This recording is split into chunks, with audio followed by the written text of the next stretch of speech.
And now it's time to meet this week's in-studio media monitor.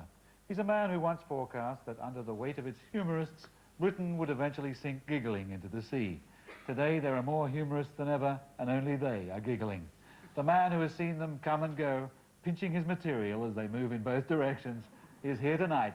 And as always, I am proud to acknowledge my mentor. Ladies and gentlemen, Peter Cook.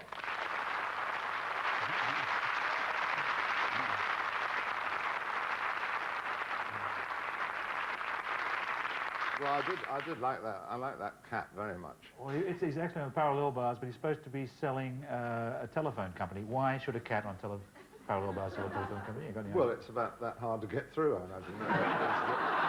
the message they're putting across. But it's a nice cat. Japanese telephones work. Well, Japanese cats obviously work as well. Look at that. Actually, I think there was a Japanese stuntman inside a cat costume in a very small... Oh, and they cheated it. They had bigger... Yeah, something like that. Can Britain produce effective public service ads, in your opinion?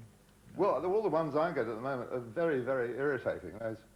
Those ghastly children where they keep changing the picture and keeping the same voice, you know. I want to grow up in a country where mummy can go out every day and not have to watch this awful kind of stuff on television with confusing cuts between the pictures and all these awful ugly little kids shouting at me the whole time. Together we can crack it. I like to crack them, I must say. And there's a lot of things I've never thought of doing. Like, I've never really thought of travelling on the tube without a ticket until that awful voice comes on and says, "Get a ticket, not a criminal record." Very, very bossy, the public service ads. Have you had a few cats on parallel bars? That is equally hard getting through the new barriers on the underground as going along parallel bars like that poor cat. What about... I want to go out with a cat. They're one pretty-looking kid, and all the rest are hideous. As if there was any way of getting a ticket, too. You know, last time I was in the tube station, the machines weren't working. There was a queue, 100 people. No, you can't get one. It's much better to get a criminal record and have done with it. Yeah. What ads do you like? Oh, there's a new shaken vac out now. you know, they used to do it with just a lady, with the Hoover. You can shake and vac and get the... But they've now gone into a big production number. They've got about 5 people in it. I'm not sure if it works quite as well as the old style. They've gone a bit sort of Star Wars with it. But I really don't like many at the moment. Are you stunned by Sky Television and the terrific personalities they've hired? Well, I haven't got a satellite. I tried to get one last year, not for Sky, just for television in general. But apparently we have to hack down all the trees in Hampstead and remove a few buildings before we can actually get a picture. If you had a dish, you could pick up Italian television and, you know, it's all the strippers and stuff, yeah? Yeah, I like that. You like that kind of thing? Well, do you like... Yeah? I don't like amateur strippers, really. I prefer the professionals. I mean, the one you showed looked fairly accomplished in her, in her art. I actually watched a few of the Italian housewives, you know, for researching the program. You know, I just spent 2 or 3 weeks watching the first one, and but they don't know anything about how to do it, you know. Well, striptease it's not as easy as it's cracked up to be. It's a very, very, very difficult art form. The Italian housewives just, they don't seem to realise that you're supposed to take the gloves off, you know, or the pearls or something, and finally your underwear. They start with the underwear. You know. Well, there's a regrettable tendency in striptease now to start absolutely naked, which I think rather destroys the point of it all. What about, they've got a lot of transvestites down there. You ever seen transvestites on British TV? Yeah, a lot, but we just don't know who they are. I mean, there's plenty of them. Cross-dressers, as they're called. But I won't name any names, but there are quite a few, and they're very professional. Take a bit longer in makeup, but they're fine. How do you rate shows like Trackdown and Missing Reward and that American reconstruction stuff? Right? Well, I suppose I should disapprove, but I would watch them if they were over here. The giant man with Trackdown. Yeah. It's wonderful how slowly he walks, isn't it? This is what we call a hotel of crime. But he's walking at about sort of 1 mile an hour in tracking shot, I suppose it is.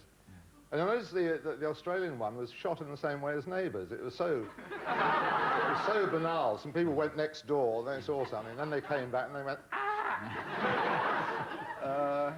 what makes it look real. And it is very confusing when you see a thing about millions of dollars reward for catching so-and-so, and if you know where this man is... Yeah, the guy in Vietnam, for example. Yes, if you know where this man is, you could get 3 million.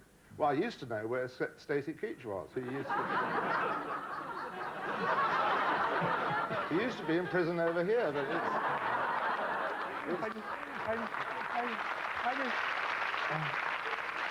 I was sort of praying you wouldn't mention that, but I did sort of think it was sort of funny that Stacy was up there, having been busted for coke at Heathrow, as so many are. Yes, indeed, but...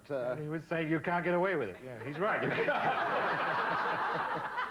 Well, I didn't learn my lesson. I learned my lesson well.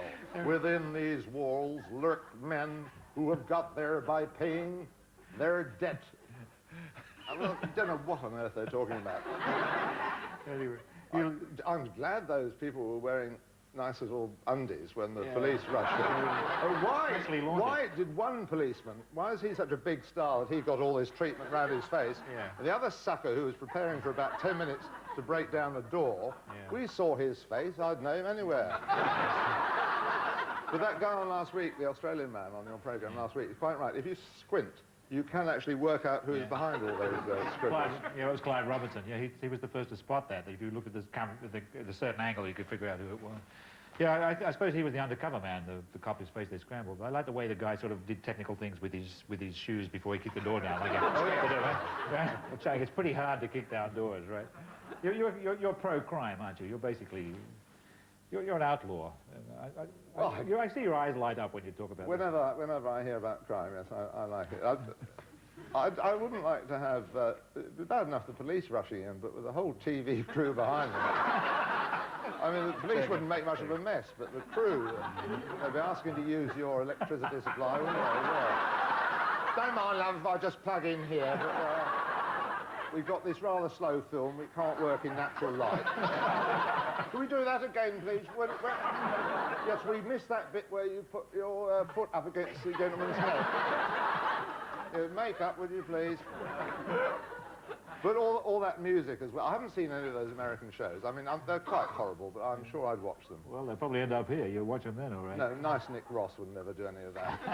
Is there anything else, about American TV that you like? Like the wrestling and stuff like that? ESPN wrestling.